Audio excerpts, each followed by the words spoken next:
I saw a quote. I don't know exactly what the quote was, but it was basically like just breaking down the percentages of the time you spend with your kids. And childhood is such a short period of time. Yep.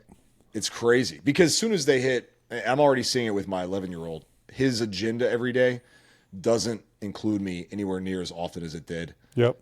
just a couple years ago. And that's only going to become more of a thing. Trying to keep him close, obviously, but that's just the progression of growing up, I guess. Yeah. It is what it is. But the time flying by thing is scary. It's because we're so involved with things that time just speeds up. Yeah. It's. I heard someone say this once about having kids. It's like, what else are you gonna do?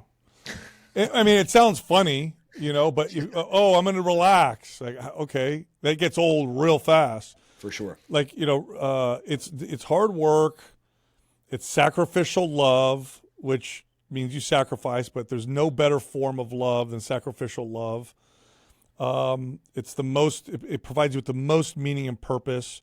There's a joy that comes from it when you do it willingly. If you feel like you're forced, it's not the same effect, but when you do it willingly, that sacrificial love it produces a joy that supersedes any other feeling. I mean, you could be tired, you could feel exhausted, sick, but you've got that joy. And children can definitely help provide that, and it produces a tremendous amount of meaning. And it's like, what else are you going to do? What are you going to do? Your kids are going to grow up, and then oh, we're just going to travel and hang out, and like, right? Okay, that's why people are so excited to become grandparents, because they're like, I'm done. Let's have some kids so I can kind of relive some of this again, type of deal. Totally. But I'm not trying to understate that. It's definitely hard. It definitely takes work. Blah blah blah, all that stuff. But what's the alternative? A hedonistic, self-focused life. That sucks. That's torture. Yeah. That's not great at all. So I wish people communicated it. I wish it was communicated more accurately and represented. I think it's starting to become. I think people are starting to hear that message a little bit more. Yeah. Because for a long time, I think what was communicated was it's hard. You lose your life. You lose your freedom. You lose your whatever. And so people are like, I'm not having kids. It's this terrible thing. It's going to force me to sacrifice things. It's going to force me to change. I can't go hang out with my buddies, or I'm not going to have the body I had before, blah, blah, blah, whatever. It's like, and it's funny too, if you actually look at the data on stuff like that, none of that's important. Like, community is very important. The best community you'll ever have is community with other families. So when you have kids and you are communing with other families with kids, it creates such an incredible bond. The community with your children. I brought this up on the show the other day. There was this it wasn't a meme, it was like a post, and it shows like how much, like where we spend our time. And then the sliding scale, it went from 1937 to 2019. And the amount of time that we spent with people in the past was a majority of our time. Today, a majority of our time is spent online. Yep. And we wonder why we're so, we have all this stuff, right? We have this food. We're not in a world war. We don't have a Great Depression. We don't die from, scurvy and weird stuff. But we're sad and anxious. What's going on here? I think we're missing the important things in life. And they're hard. Yeah, it's hard, dude. Anything worth it is hard. It's just the way it is. I mean, being alone, or I don't want to say alone, but being just so self-focused becomes really hard too. If you don't have, like, we see it, we have friends and family members who don't have children, and you can see how their mood instantly changes when they're around our kids. Yeah. They light up, they're eager to support and engage and like have fun with them, and they always get sad when they leave, because it's like, oh, I have to go back to my house where it's just me and my dog. Yeah. Right, who's definitely not a kid. I know people. Well, we understand this with fitness. Obviously that's my expertise, but it's like, is exercising consistently hard? Is avoiding eating crappy food hard? Yes, but what's worse than that? Terrible health, poor mobility, feeling weak, right? So Is raising kids hard? Yeah. You know what's harder than that? Just focusing on myself all the time. That's Sure. that's a hedonistic spin that you end up getting into. And you see these adults that are children. You see these adults that just can't seem to grow up. It's all about them. And 100%. it's a very sad place to be. Yeah, I mean, I want to talk about God with you a lot tonight, but Oh, perfect. God had a child. He sent, at least my belief, and I know everybody can say what they want, but like he sent his only kid to die for the sins of the world. That's my belief, right? Yep. But look, even that act of parenting and saying, look at my love for you. I'm going to have a son and I'm going to, for lack of a better term, sacrifice him for you. I think that leads to the conclusion that being a parent is one of the ultimate forms of love, right? And if you look at purpose, I mean, you can say a lot of things are our purpose. Maybe our purpose is to spread the gospel. Maybe our purpose is to, lead people to the right things, whatever. But ultimately, I think our purpose is to create more children of God, right? And I think that there's only one way to do that. You could adopt, obviously, that's part of that, Yeah. that discussion. You could be a mentor, a parent to others who don't have one. But yeah, if given the opportunity, you should absolutely take it as often as possible because it is the ultimate experience in life, right? Yeah. I look at all my experiences and I always relate it back to sports because from a lot of my life, the highs in my life were sports, moments in sports. Watching my kids play sports, forget about the sport. It's just watching them grow up, watching them do things trumps all of that. Yep. Right? Like it eliminates all of my selfish experiences and watching them do it now sits atop the hierarchy. Yeah, well, you brought up your faith. I mean, I'm a recent Christian myself, and the what initially started pulling me to the faith was the wisdom that was in His Word. Even before I accepted Christ, it was just the wisdom, and I would look at data, and I'd be like, how is it? First of all, it's all counterintuitive information. So for someone to say that, somebody invented this. Nobody would invent the counterintuitive information and they're like, be with one person. Like that doesn't sound intuitive. Like just be with one person, right? Sacrificial love, mutual submission.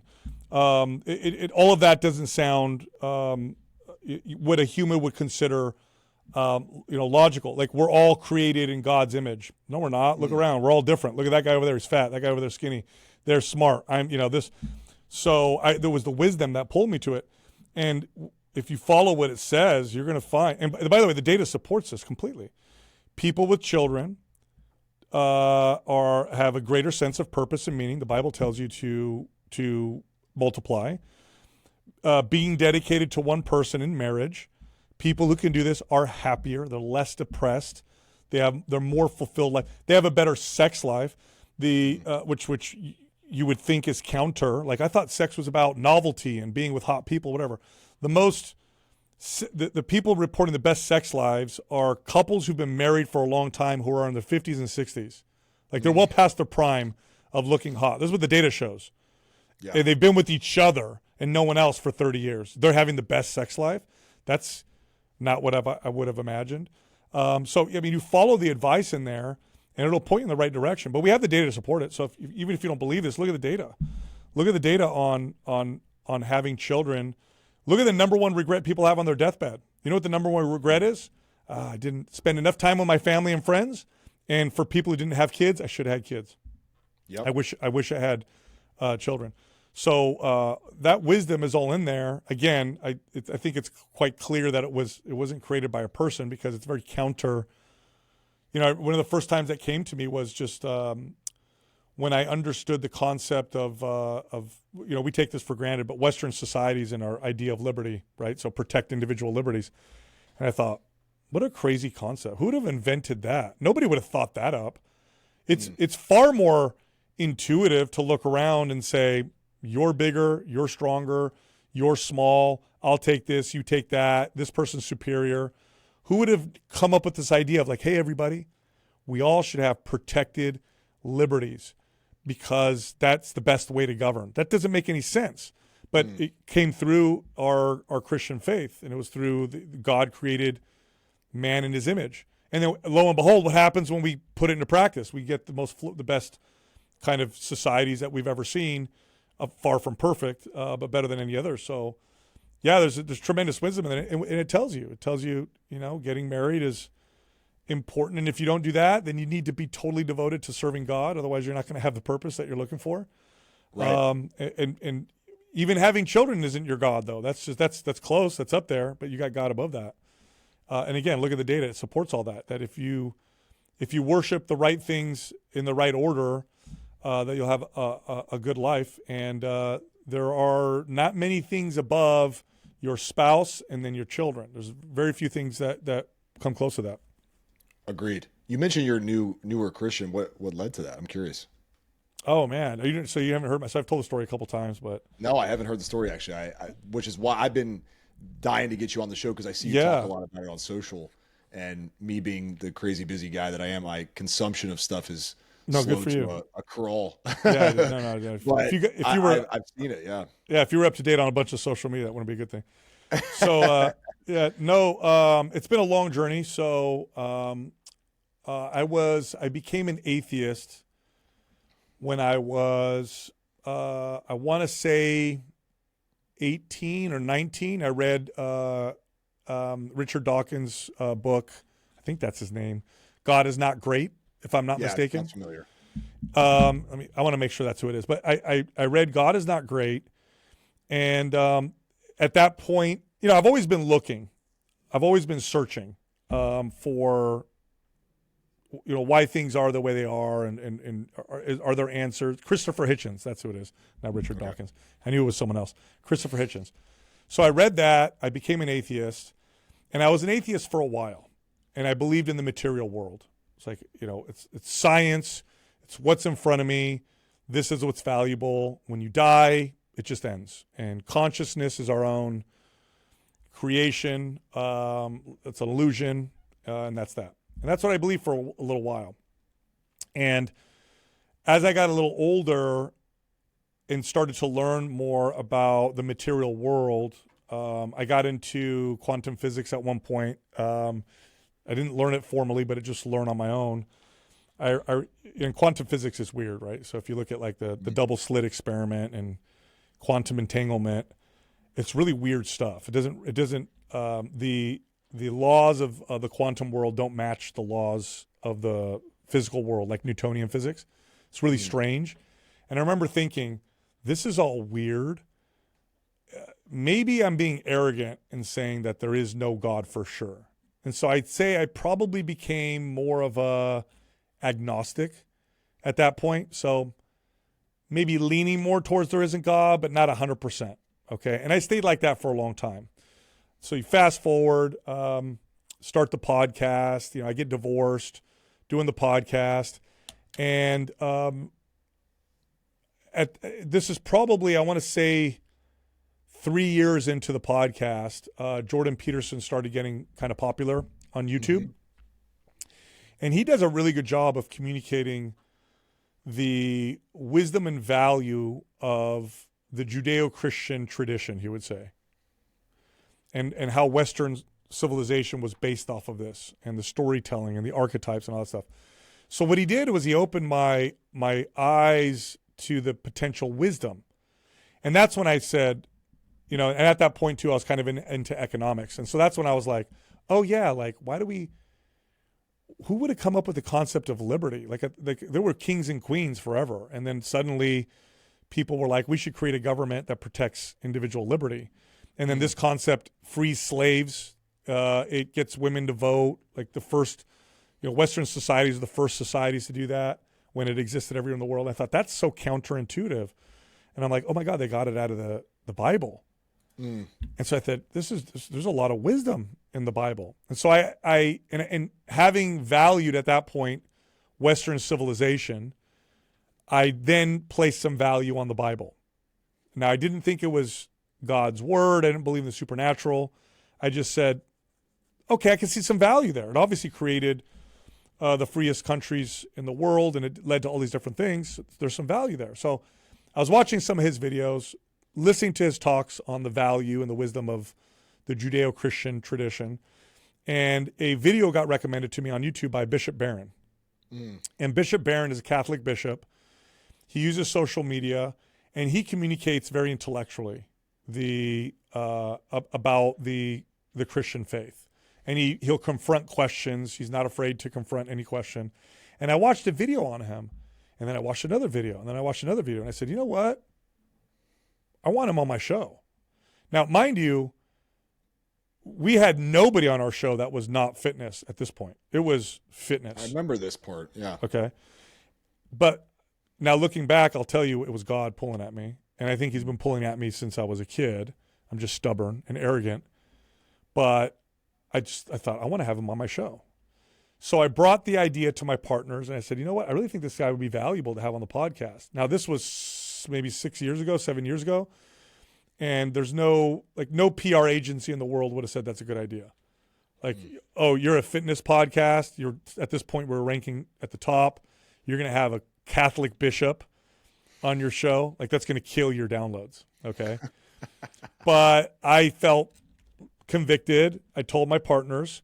Luckily, we all have this attitude around stuff like that where we're going to do what we want anyway. So they were like, okay, sure. Let's interview the guy. Sounds interesting.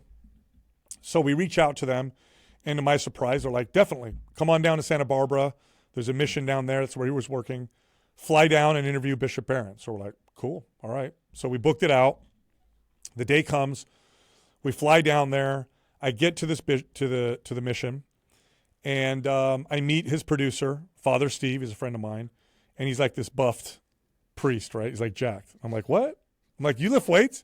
He's like, oh yeah, dude, I bodybuild. He goes, in fact, that's how we know about you. I listen to your podcast. I'm like, no way. All right. So I'm making some connections there. And I interview Bishop Barron. And that interview, that first one, was genuine in the sense that the questions I was asking him were questions that I really had. And so it was a real conversation. And, you know, many of my interviews are like that. But that one I would say was probably the one where I was like I am leveraging my podcast to know this. I want to talk to you. I really don't care about my podcast. And I could feel that. Like I was interested. I want to know. And I could feel something pulling at me. I could feel him touching me with his words and with the message. It was like something was happening. At the time I couldn't explain it, but I just felt like something's happening here. Anyway, we finished the podcast. And, you know, we all, you know, hit it off. And he goes, hey, do you guys want to hang out? He goes, we're having a speaker come to speak to our congregation. And we'd love for you guys to hang out. And we're like, oh, who's the speaker? And he goes, Arthur Brooks. And I'm like, that's so weird. I'm like a huge fan of Arthur Brooks. So at this point, I had just watched a documentary called The Pursuit. And Arthur Brooks was the producer. And Arthur Brooks he's an expert on happiness. He's a Harvard professor. He's also economy expert. And I read his articles in The Atlantic. I had watched his documentary. So I was a fan of his at this point. And they said he's going to speak. So I'm like, yes, I definitely want to listen to Arthur Brooks. So we hang out and we show up to this auditorium where Arthur Brooks is speaking. And, you know, I'll never forget this. Like auditoriums, we show up early. It's starting to fill up, but it's mostly empty still. Arthur Brooks is on stage and he's setting up. And so we walk in through the back. He sees us way in the back and he yells across the auditorium, oh my God, Sal Di Stefano, Mind Pump. And we're like, what the hell?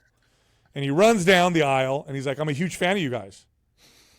And I'm like, no way, dude. I'm like, I'm a huge fan of yours. And so we hit it off, right? And we go and we listen to him talk. And he gives this great talk. And, you know, he talks about like the value of fathers, going to church and why the data shows that, you know, I just talked about this earlier on the podcast. If a mother attends church regularly, but the father doesn't, the odds that their kids will grow up to go to church are 1 out of 50. If a father goes to church regularly, but the mother doesn't, the odds that the children will go to church are 2 out of 3 or 3 out of 4, right in between. Like a radical difference. So he explained why he thinks this is the case. Of course, the Bible tells you that fathers need to lead spiritually, but he talks about maybe the psychology behind it type of deal. He also talks about how you help people through charity, and he tells a story of, it gives an example of giving money to a homeless person. And he says, when you give money to a homeless person, that's good. He goes, but it's much better if you give them money and then you ask for something in return, because then it makes them feel like they have some value. So he's talking about how people feel like they have value, they have worth.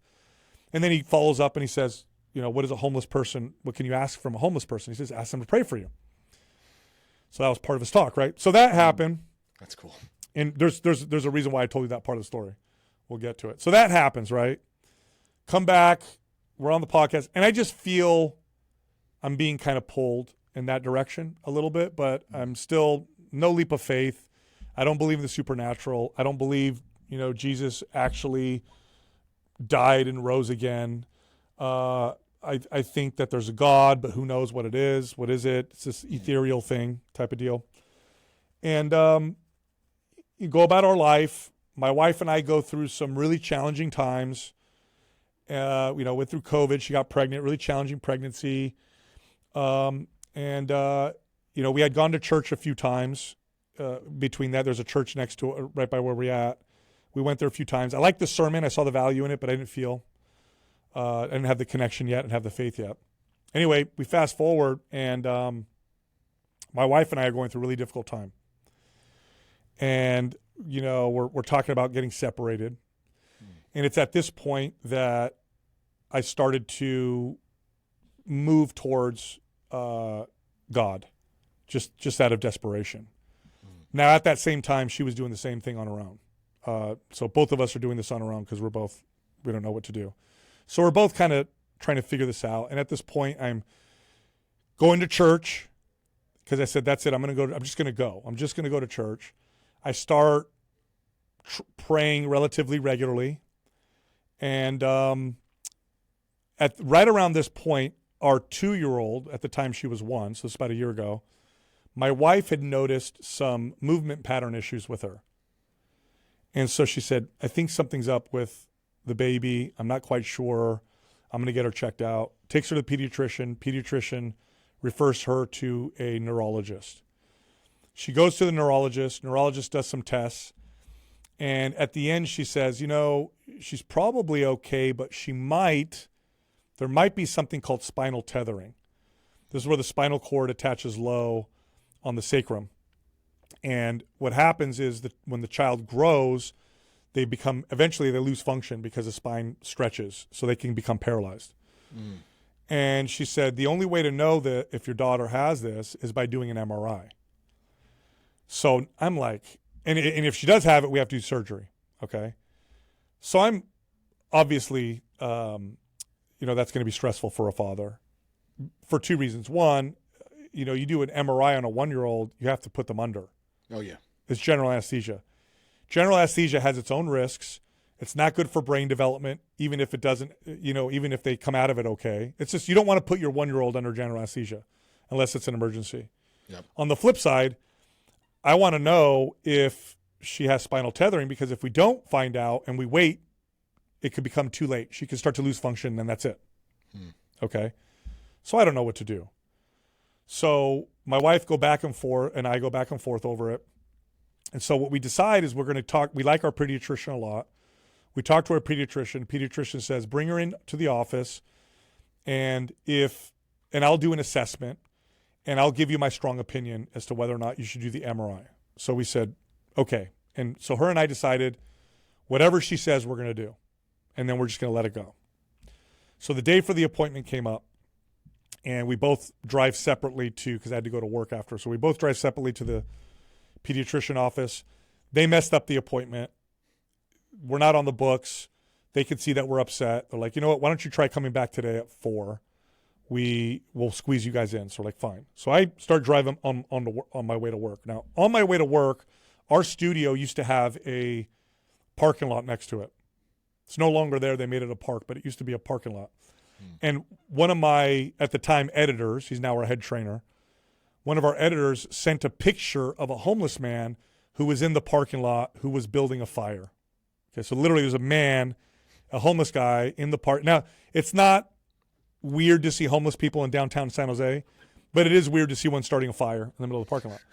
And so the text was, hey, everybody look out for this guy, watch out, type of deal. So I'm driving to work, and I'm so stressed out about my daughter, and I start praying out loud for the first time ever. And I'm praying like this. I'm saying, God, I don't know if you're real. I don't know if you're there. I need help. Can you show me that you're there? Show me that you're real. I need help. I don't know what to do. Give me a sign. I need something obvious. So I'm doing this over and over again as I'm driving over there. So I get that, I'm praying out loud. I get the text, homeless guy, whatever. I keep driving. I pull into the parking lot, and there's, sure enough, the homeless dude making the fire. And he's, putting his hands in the fire. It's really weird. He's all covered. He's like covered in markings. It's really strange. So I park my car, and I'm sitting there praying out loud, and I got to get inside because we're going to record an episode. And I look in the rearview mirror, and I see the homeless guy. And then I remember the talk by Arthur Brooks. I'm like, you know what? Maybe I'll ask that guy to pray for me. But I'm watching him, and I'm like, I'm going to ask another homeless guy because this person's you found the wrong one. Yeah, dude, I'm like, this guy's he's going to attack me or something, He's in right? some witchcraft. Something's not right. Like he's way off his rocker. So I start walking into work, and I hear behind me, "Excuse me, sir. Excuse me, sir, sir, sir." So I turn around, and it's that guy. And I look at him, and he goes, "Have a nice day." And so I stop, and I go, "Hey, can I ask you for a favor?" And he says, "Yeah." I say, "Can you pray for me?" And he walks up to me, and he goes, "Sure. What do you want me to pray for?" I say, "Can you pray for my daughter? We're going to be taking her to the pediatrician today." And he looks at me, and he goes, "Is it her spine?" I'm like, might be. It might be her spine. And he said, "Okay, I'll pray." And so he prays for my daughter. And we stop. And I turn to walk away. And then I'm like, you know what? I should give him something. So I turned back around. I said, "Hey," I said, "can I give you something? Is there something I could do for you?" And he said, "No, you've done more for me than society's done in a long time." And then it hit me. I had just recently started reading scripture. And I wasn't familiar with scripture at all. But there was something in scripture that stood out to me. And it was when Jesus said, "What you do to the least of you, you do to me." And when he said that, it hit me. And I was like, oh my God. I said, "All right, thank you, man." And I walk into the studio, and I'm shocked. I'm completely shocked. I sit down. My partners are like, "What's wrong? Like, what's the matter, dude?" And I can't talk. I start to talk, and I start, tears are coming down. And I'm like, that was God. Like, that was God. So we record a podcast, and then I got to get in the car, and I got to go to the pediatrician's office. So I get in the car, driving over there, and I start praying out loud again. And it's like, thank you. Thank you. I know you're real. I know you're there. And then I say, I don't know what that means, though. I don't know if that means I get the MRI or I don't. I don't know what that means. What does that mean, God? I'm sorry I'm asking you for more. What does that mean? So I'm praying over and over again. We get to the pediatrician's office, and they let us in, and the pediatrician is supposed to take my daughter through like a battery of tests that involve my daughter reaching for things, crawling, turning her head, hanging upside down. Now, the problem with that is my daughter is extremely shy. So anytime, she's 1 year old, every time we took her to the pediatrician, she'll sit on my wife's lap, she'll cling to her shirt and bury her face. She will not let us do anything. We have to peel her off to do anything, to weigh her, anything. She screams. So I'm like, I don't know how she's going to test my daughter. Like, I don't know what you're going to do because she won't come off my wife's lap.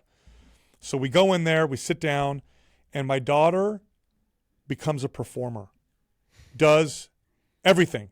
Like she's done it a million times. She's smiling, she's laughing, she's just flying colors all the way through.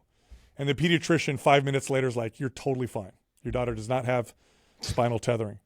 And that was it. I accepted Christ into my life that day. And it has been, since then, I could tell you more, Josiah. I could tell you more. It has been supernatural.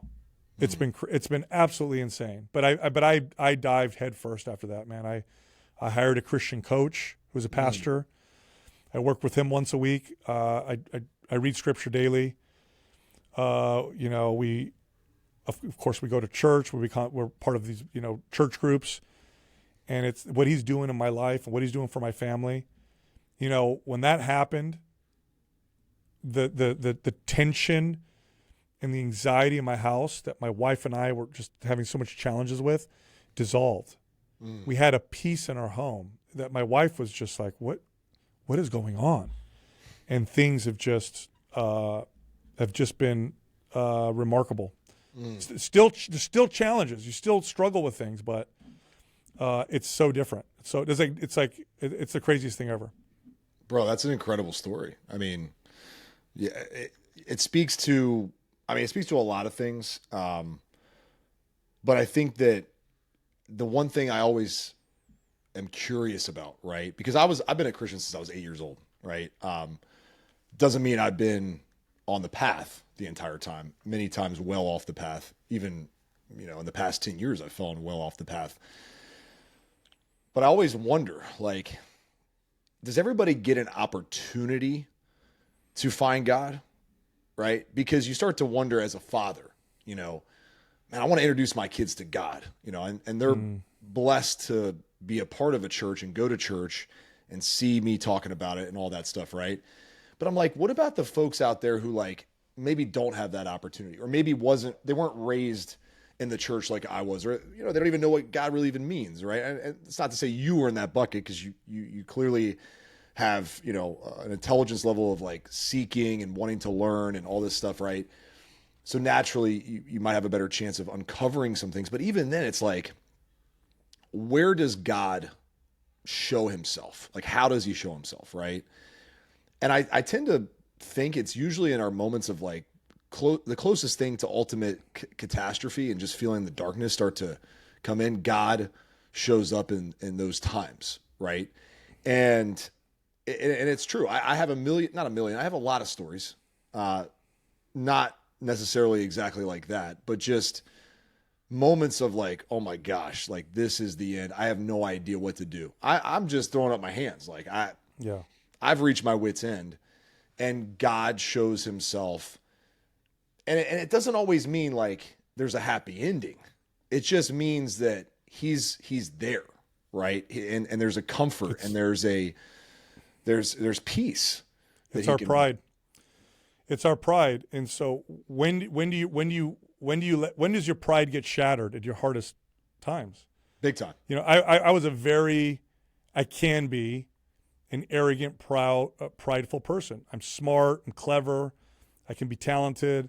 I'll put my mind to something. I'll figure it out. Right. I got it. Nothing could stop me. That's my attitude. And it was when shit was falling apart, when the risk of my second divorce and having to do dual custody again with two more of my kids, I was low. The fear that I had over my daughter, feel like I was like, what is happening? My pride. It's pride. It's always pride. Sure. I recently read the book, The Prodigal God by Tim Keller. Incredible book. And it really breaks down the parable of the prodigal son, which it should be called the parable of the two sons, because it's really as much about the older son as it is the younger son. And that book was extremely impactful for me, because in that story, the famous story, right? You got the two sons and the father.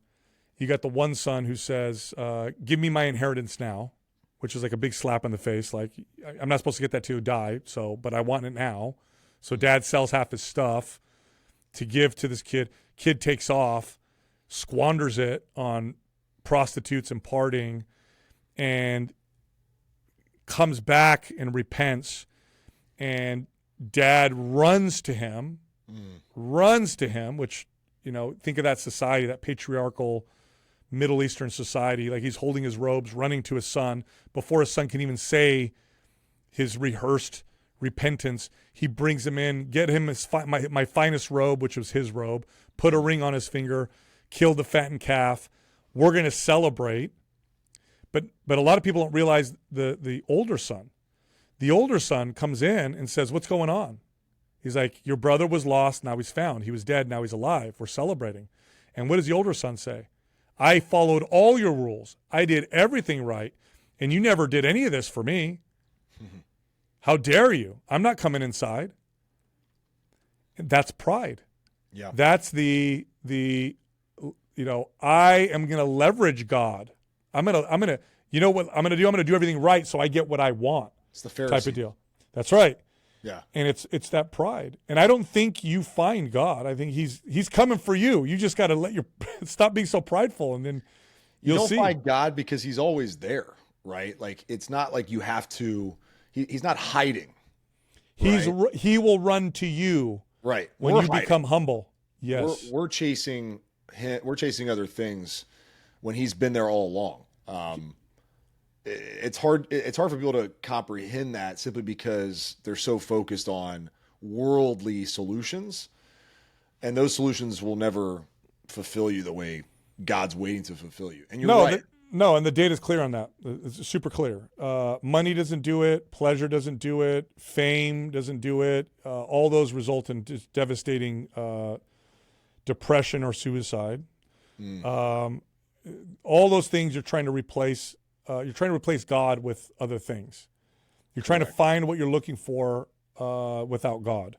And by the way, this was something for me that helped me early days when I was moving this direction, was the realization that I worshiped something. I thought I was like, I'm not religious. I don't worship anything. Yeah, you do. Your actions show what you worship. What peptides, man? Yeah, could be. Right? Yeah, absolutely. That's one of my idols. That's definitely an idol line. We all have it. That's right. That's right. Just because we're Christians doesn't mean we don't allow things in our life to become idols without sometimes us consciously acknowledging it. But they're there. They're absolutely there. Yeah, absolutely. So, but yeah, once you make that leap and humble yourself, then watch what happens. And then it's like, it's undeniable.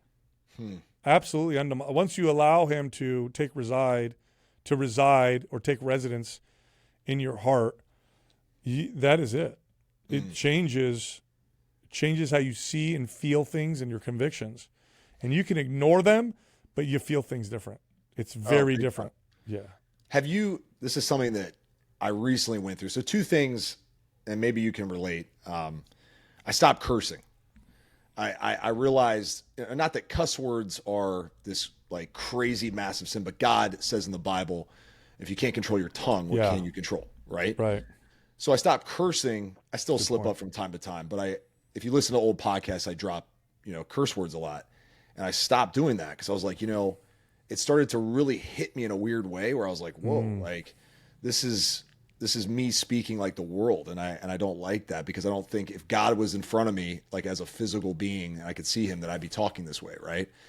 The other thing is I stopped listening to a lot of secular music, because as much as I love some really good hip hop and stuff, and I love the beats and I like all the energy, I realized I was like, oh my gosh, this is really anti-God, like the messaging, even though if I'm not consciously like listening to the words, it's still infiltrating my brain, and I'm still subconsciously digesting the message: violence, sexuality, infidelity, thievery, like whatever. Like I'm hearing that, and it started to hit me in a weird way.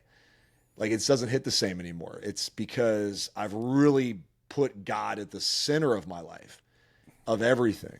That happened to me too. Yeah, that's someone listening might not get that, who doesn't understand. It's different than, ooh, that's good, that's bad, I'm going to do the good thing.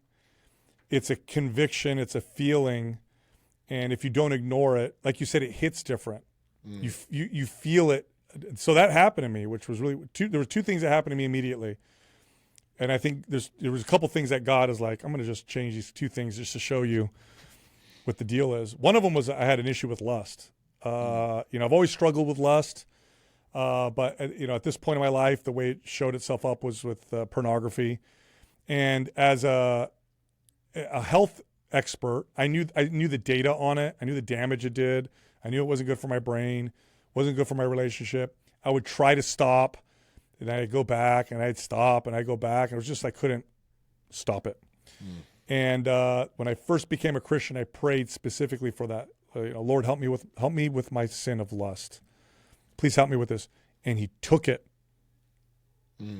He took it. It's the weirdest thing. Took it.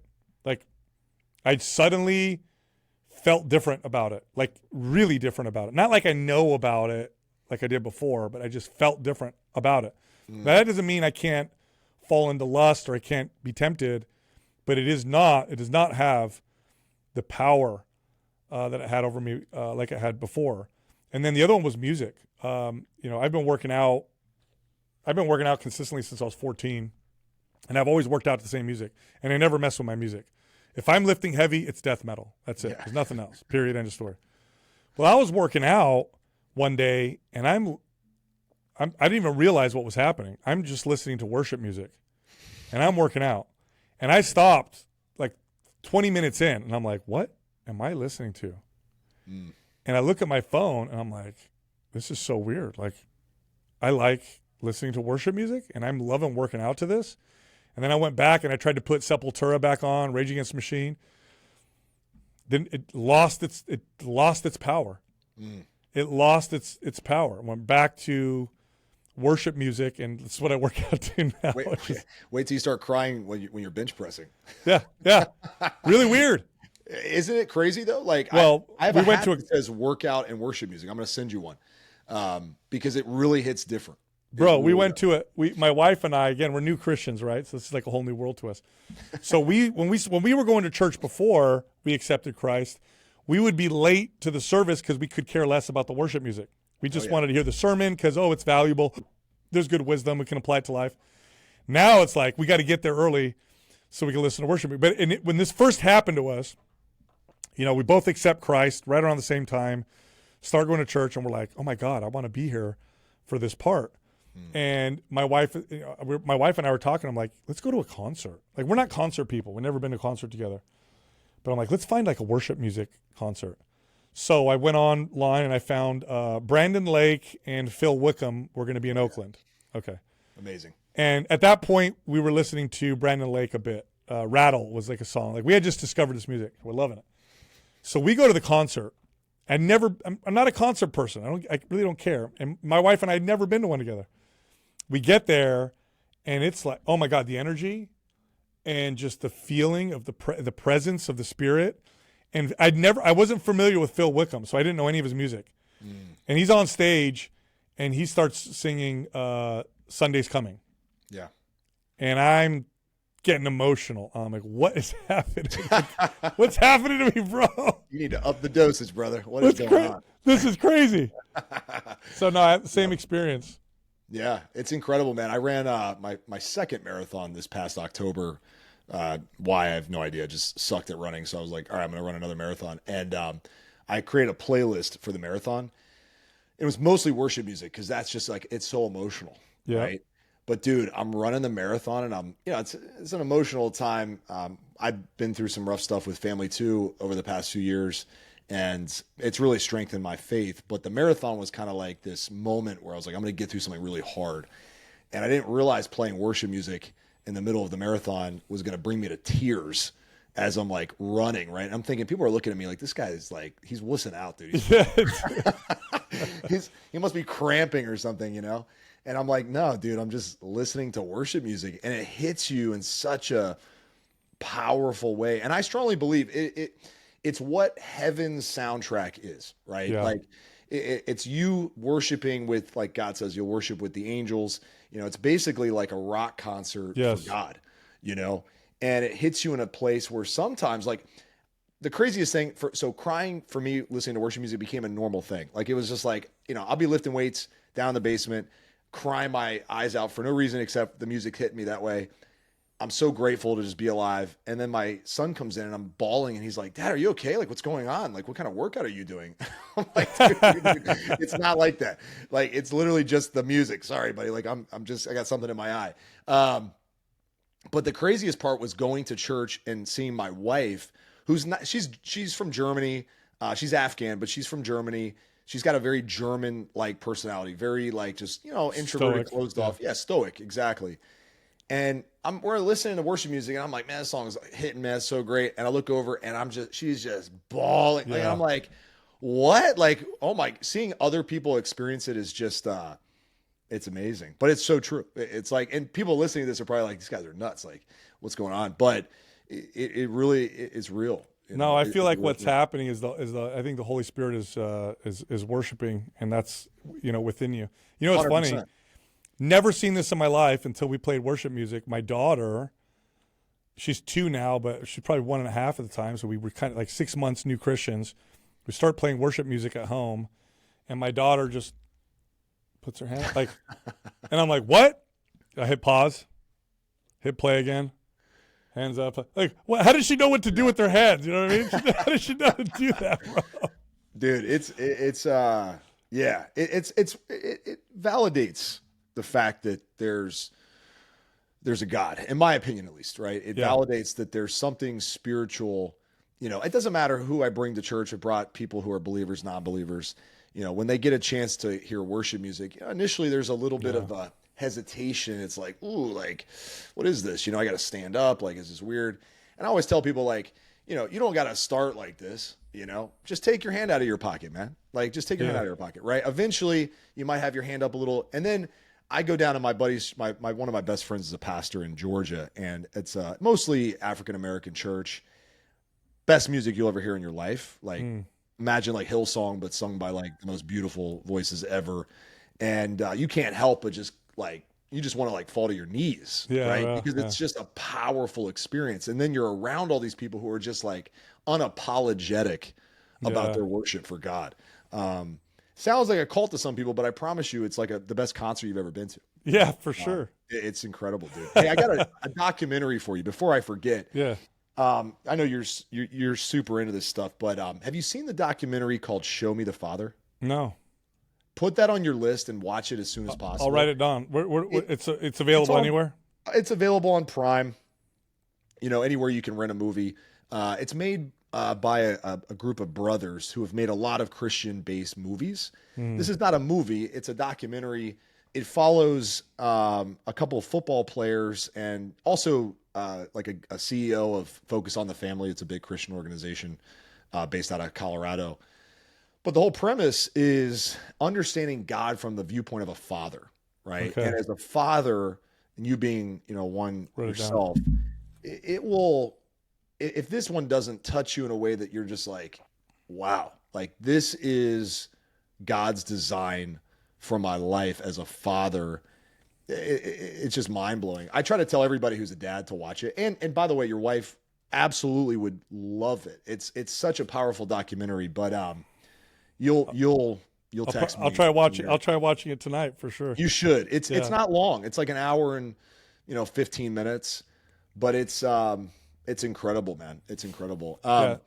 There's so much fitness stuff that I could ask you about. I wanted to talk about God though, because what I'm seeing in the world is there's a lot of people talking about God more.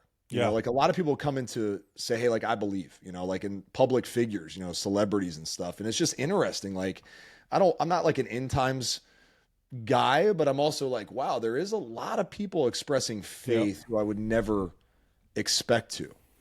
It's weird. It's weird. It feels weird. Like I said, 7 years ago when I had Bishop Barron on, it was a huge risk.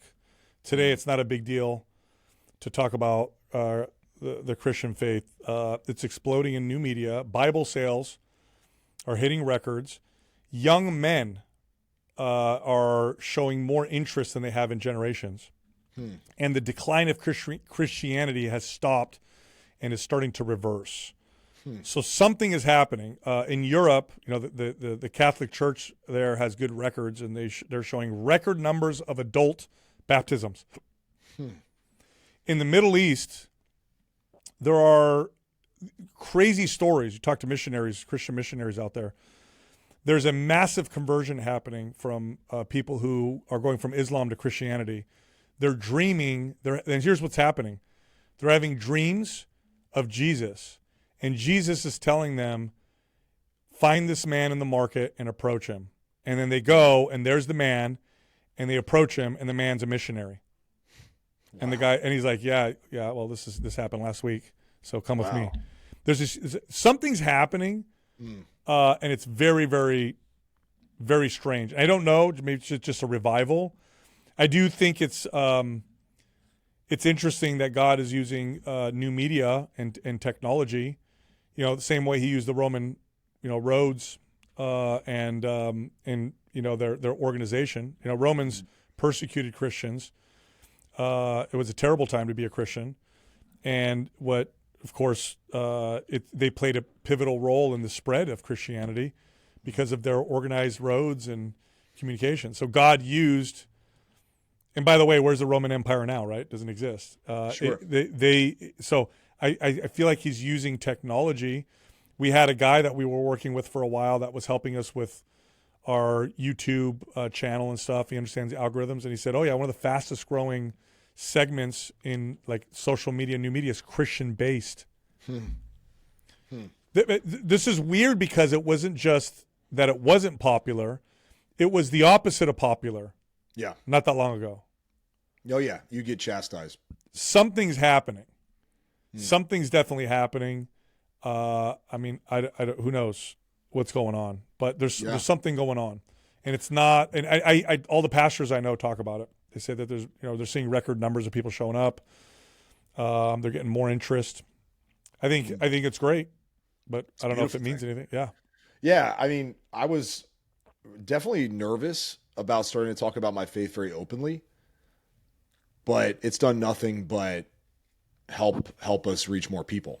I get messages all the time from people who say, "Man, I'm just so thankful that you're talking about your faith." And you have to be careful because, and we probably talk about this in another one too, but I see, with that, despite there being a lot of guys like talking about their faith now, you can see it started to become used as a weapon, right? It started to become used as a, look, we're up here and you're down there and we're better than you.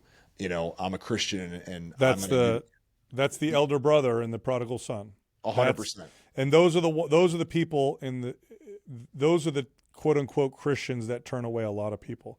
The only people in the Bible, the only times that Jesus gets angry and speaks sharply is when he's dealing with the demonic and when he's dealing with the Pharisees.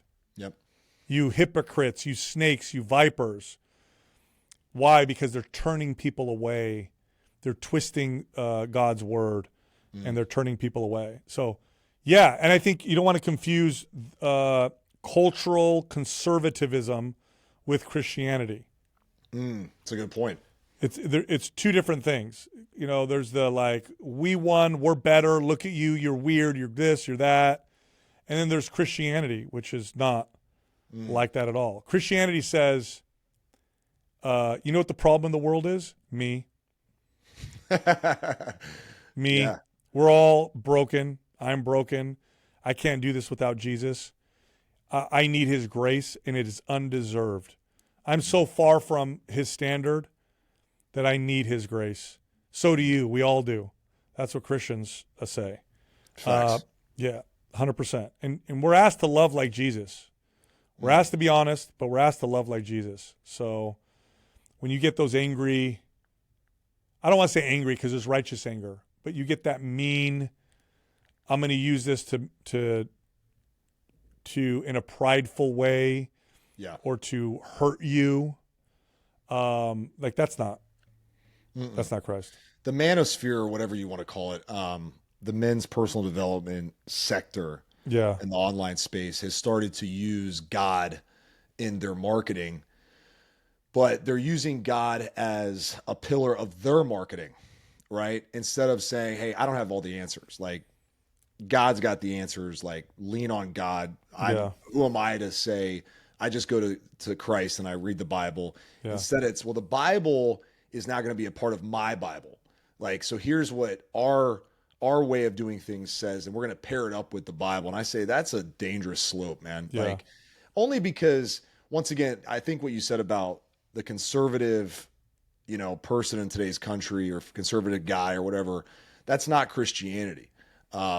Christianity is literally loving everyone, like you said, as God, as Jesus. Jesus, because Jesus was here. Jesus was a person, and how he acted and how he behaved on this earth was literally as a servant, basically, washing the feet, hanging out with people who may not have been Christians to hopefully lead them to God. And he turned up the tables in the temple. He threw everything around because of the hypocrites that were there doing things that were not godlike or Christ-like. He don't celebrate sin. So you also have, my view, and again, I'm new to this, but I think there are also Jesus is Santa Claus and everything's okay. Yeah. Yeah, man, it's okay. Like, they celebrate sin because, Jesus loves everybody. Sure. That's not true, or that approach isn't true either. Like, I don't think you should celebrate sin. So it's not like Jesus, he saves the woman from getting stoned because she committed adultery. But what does he say to her? Sin no more. So it's not like he's saying, hey, you're fine. Keep doing that. You're not that bad. No, he's saying, look, whoever is without sin cast the first stone. So everybody's like, oops. And then he looks at her and says, sin no more. So you don't celebrate sin, and being honest and truthful is love, but there's also your heart posture. Like, am I being honest in a way to somebody that I look at and I think they're a sinner and they live, in a way that whatever, and am I doing it to be hurtful? Am I doing it to be prideful? Is my heart posture to help them? And am I showing them care? Like, God knows your heart. Yeah. He knows your heart. You could give money to people to help them, but you could be doing it for recognition. And you know what God says? That doesn't count. You're going to get you'll get, the world will recognize you, and that's your benefit. Yeah. In fact, it even says in there, when you're fasting, don't let people know you're fasting. When you're praying, go pray quietly. Don't pray out loud like the Pharisees, because they're going to get they're getting their reward, which is the recognition from other people. They're not getting anything from God, type of deal. So it's really about your heart posture. If you know the truth, you read God's word, you know the truth. You don't want people to be without God eternally. You want as many people to be saved as possible in a genuine way, right? By the way, I'm not saying I'm perfect, because I get angry. I look at people, I think they're whatever. But I think the approach is like, what's my heart posture? Where's my heart? Am I helping people? Or am I just doing this to be right? Am I just talking this way to be smart? Type of deal. And I think when you do it that way, people will want to follow. People will look at you and go, man, you know why Christianity grew during the Roman Empire? I mean, they were persecuted. They were considered atheists because they didn't have a temple. They didn't worship idols. They didn't do sacrifices. People thought they didn't have a religion. They were blamed for everything. If there was a famine, oh, it's those Christians who don't sacrifice. Let's go kill them, right? But you know why they spread? They took in orphans. When the lepers, they fed the lepers. They visited people in prison. They were just, the Spirit came out through them. And that's the most powerful thing. And again, where's the Roman Empire today? And yet here we are with Christianity being the largest religion in the world. Right. Yeah. I mean, the biggest problem in the world, I think it may have been Toby Mack who said it, but he said the biggest problem in the world is Christians who acknowledge Jesus with their lips and deny him with their lifestyle. And that's what an unbelieving world simply finds unbelievable. Right? Yes. And so, yeah, I mean, I struggle with that too, because as you build a platform and, you want to communicate truths, and also you want to take a stand against certain things. it's a fine line, to be like, hey, I'm doing this from a sense of pride and look at me and like I'm the right one, I'm the leader, versus like, dude, I just simply love you. Like I just want you to be good. I want you to find God and find peace, and that's Look, my man, only hope for you. I will like. I think when you follow Christ, when you're really walking with Him, this is me at least. When I'm walking with Him, I am fully aware of my brokenness. I am fully aware of my sin, and I am so gracious for His undeserved grace. And that's when I feel closest to Him. It's not when I'm feeling smart or awesome, or I know more of this, or that's the right thing, or whatever. It's when I am fully aware of my brokenness, and I feel His grace, and I am like, man, I don't that is undeserved, and thank you. And that's when I'm the closest to Christ. I think if reminding ourselves of that, I think is key. I think that'll help keep that pride in check. At least that's what I'm banking on, because that's pride's that's a very insidious sin. Massive, yeah, 100%. You gotta watch that documentary because well, for me at least, fatherhood is probably one of the biggest areas that I've struggled, simply because I think I put a lot of weird pressure on myself to set new standards for what a good father is in my line of, family and everything. My lineage, it's been a lot of history of bad fatherhood.